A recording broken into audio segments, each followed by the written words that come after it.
Hi, ಎಲ್ಲರಿಗೂ ನಮಸ್ತೆ. Informative thoughts YouTube ಚಾನಲ್ಗೆ ಎಲ್ಲರಿಗೂ ಸ್ವಾಗತ. ಇವತ್ತು ಫ್ರಿಸ್ ಫ್ರೀ ಹೇರ್ನ ಹೇಗೆ ಪಡ್ಕೊಳ್ಳೋದು ಅಂತ ನೋಡೋಣ. ಸೊ ಇದಕ್ಕೆ ಮೊದಲನೇದಾಗಿ ನಾನು ಒಂದು ಗ್ಲಾಸ್ ಆಫ್ ವಾಟರ್ನ ತೊಗೊಂಡಿದ್ದೀನಿ. ಸೊ ಕುಡಿಯೋ ನೀರನ್ನೇ ತೊಗೊಳ್ಳಿ.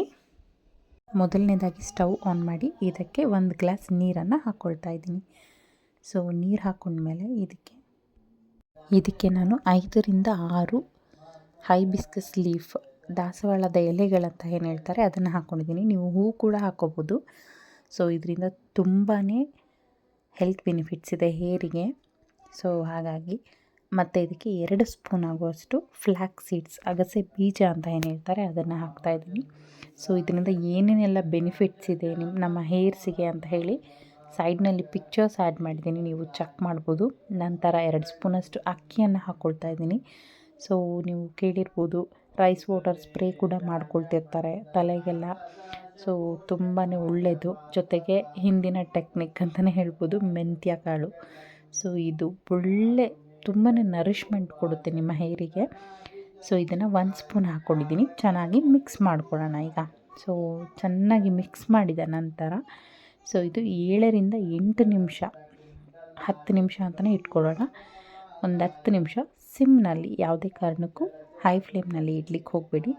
ಲೋ ಫ್ಲೇಮ್ನಲ್ಲಿ ಚೆನ್ನಾಗಿ ಕುದಿಬೇಕು. ನೀವು ನೋಡ್ತಿರ್ಬೋದು ಈಗಾಗಲೇ ಚೆನ್ನಾಗಿ ಕುದೀತಾ ಇದೆ. ಸೊ ಇದು ಕುದ್ದು ಇದೆಲ್ಲ ಒಂದು ಜೆಲ್ ಅಂಶವನ್ನು ಬಿಡ್ತಾ ಹೋಗುತ್ತೆ.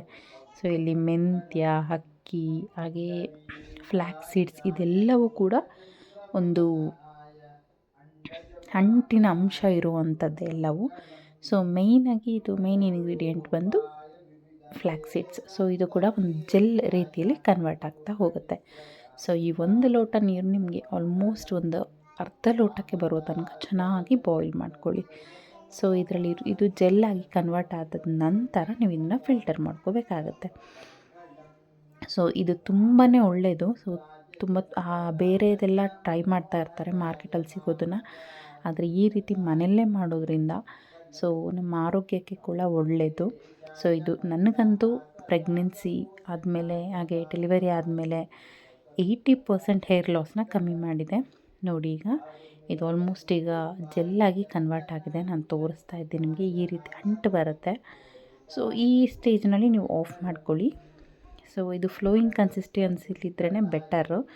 ಯಾಕಂದರೆ ಇದನ್ನು ನೀವು ಮತ್ತೆ ಸ್ವಲ್ಪ ಹೊತ್ತು ತಣ್ಣಗಾದ್ಮೇಲೆ ಇದು ಗಟ್ಟಿಯಾಗುತ್ತೆ. ಈಗ ಒಂದು ಈ ಥರ ದೊಡ್ಡ ಏನು ಹೇಳ್ತಾರೆ ತೂತಿರುವಂಥ ಜಾಲರವನ್ನು ತೊಗೊಂಡು ಅದರಲ್ಲಿ ಹಾಕ್ತಾಯಿದ್ದೀವಿ. ಸಣ್ಣದ್ರಲ್ಲೆಲ್ಲ ಬೇಗ ಇಳಿಯೋದಿಲ್ಲ, ಇದಾದರೆ ಬೆಟರ್. ಸೊ ಈ ಥರ ಫ್ಲೋಯಿಂಗ್ ಕನ್ಸಿಸ್ಟೆನ್ಸಿ ಇರುವಂಥ ಟೈಮ್ನಲ್ಲೇ ನೀವು ಇದನ್ನು ಫಿಲ್ಟರ್ ಮಾಡಿ ಒಂದು ಸ್ವಲ್ಪ ಬಿಟ್ಬಿಡಿ ತಣ್ಣಗಾಗೋಕ್ಕೆ. ಇನ್ನು ಅದರಲ್ಲೆಲ್ಲ ಇರುವಂಥದ್ದೆಲ್ಲ ಕಂಪ್ಲೀಟಾಗಿ ಇಳ್ಕೊಳ್ಳುತ್ತೆ.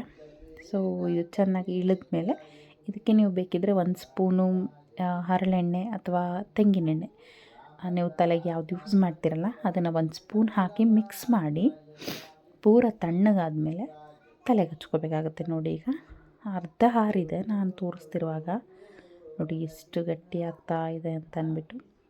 ಇದು ಇನ್ನೂ ತಣ್ಣಗಾದ್ಮೇಲೆ ಇನ್ನೂ ತುಂಬ ಚೆನ್ನಾಗಿ ಗಟ್ಟಿಯಾಗುತ್ತೆ.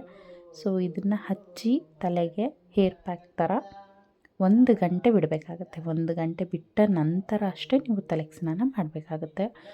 ಹೇರ್ ತುಂಬಾ ಸಿಲ್ಕಿ ಸಾಫ್ಟ್ ಅನಿಸುತ್ತೆ. ಹಾಗೆ ಹೇರ್ ಫಾಲ್ ಅಂತೂ ತುಂಬಾ ಕಮ್ಮಿ ಆಗುತ್ತೆ. ಜೊತೆಗೆ ಹೇರ್ ಗ್ರೋತ್ ಕೂಡ ಪ್ರಮೋಟ್ ಮಾಡುತ್ತೆ. ನಾನು ಇದನ್ನು ಆಲ್ಮೋಸ್ಟ್ 3 ಇಯರ್ಸಿಂದ ಟ್ರೈ ಮಾಡ್ತಾಯಿದ್ದೀನಿ.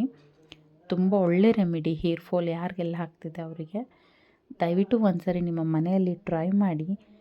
ಸೊ ಇದರ ಜೊತೆಗೆ ನಾವು ಕೆಲವೊಂದು ಟಿಪ್ಸನ್ನು ಕೂಡ ಫಾಲೋ ಮಾಡಬೇಕಾಗತ್ತೆ. ತುಂಬ ಬಿಸಿನೀರಿಂದ ಹಾಗೆ ತುಂಬ ತಣ್ಣಗಿರುವಂಥ ನೀರಿಂದ ತಲೆಗೆ ಸ್ನಾನ ಮಾಡೋದ್ರಿಂದ ಕೂಡ ಹೇರ್ ಫಾಲ್ ಜಾಸ್ತಿ ಆಗುತ್ತೆ. ಮತ್ತು ಎಣ್ಣೆ ಹಚ್ಕೊಳ್ಳದೆ ಸ್ನಾನ ಮಾಡೋದ್ರಿಂದ ಕೂಡ ಮಾಯಿಶ್ಚರೈಸರ್ ಕಮ್ಮಿ ಆಗುತ್ತೆ. ಹಾಗೆ ಮಾರ್ಕೆಟ್ನಲ್ಲಿ ಸಿಗುವಂತಹ ಹೇರ್ ಡ್ರೈಯರ್ ಮತ್ತು ಹೇರ್ ಸ್ಟ್ರೇಟ್ನರ್ ಇದೆಲ್ಲ ನಿಮ್ಮ ಹೇರ್ಸ್ನ ಡ್ಯಾಮೇಜ್ ಮಾಡುತ್ತೆ. ಆದಷ್ಟು ಬಿಸಿಲಿಗೆ ಅಥವಾ ಗಾಳಿಗೆ ನಿಮ್ಮ ತಲೆಯನ್ನು ಒಣಗಿಸ್ಕೊಳ್ಳೋದು ತುಂಬಾ ಒಳ್ಳೆಯದು. ಹಾಗೆ ಮೈಲ್ಡ್ ಶಾಂಪು ಯೂಸ್ ಮಾಡೋದು ಅನದರ್ ಟೆಕ್ನಿಕ್.